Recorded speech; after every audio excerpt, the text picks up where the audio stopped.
31 दिसंबर के बाद कोई अफगान शहरी इस्लामाबाद में नहीं रह सकेगा। वजीर दाखिला का दो टोक ऐलान।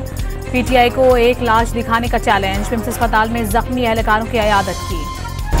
शरपसंदी करवाने वालों को भी करने वाले जितनी सजा मिलेगी। आईजी इस्लामाबाद का ऐलान। मुजाहिरीन को दहशतगर्द करार दे दिया।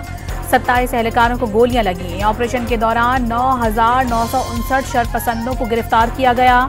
अली नासिर रिजवी ने आदाद व शुमार बता दिए। पुलिस और रेंजर्स के पीटीआई मुजाहिरीन के खिलाफ एक्शन के बाद इस्लामाबाद रावलपिंडी में जिंदगी मामूल पर आ गई। कंटेनर्स हटा दिए गए। तालीमी इदारे कल खोले जाएंगे। लाहौर में भी सड़कों से रुकावटें हटा दी गई। पानी की रिहाई तक धरना जारी है और जारी रहेगा। वजीर आला अली अमीन गंडापुर का ऐलान। पीटीआई वर्कर्स को तशद्दुद का निशाना बनाए जाने का इल्जाम। बेलारूसी सदर की नवाज शरीफ की दावत पर मरी आमद। नवाज शरीफ की जानिब से मुअज़्ज़ज़ मेहमान का पुरतपाक इस्तकबाल। दोनों रहनुमाओं में गर्मजोशी से मुसाफहा। और पाकिस्तान स्टॉक एक्सचेंज में जबरदस्त तेजी का रुझान। 100 इंडेक्स में 4,576 पॉइंट्स का इजाफा 99,000 की नफसियाती हद अबूर कर गया।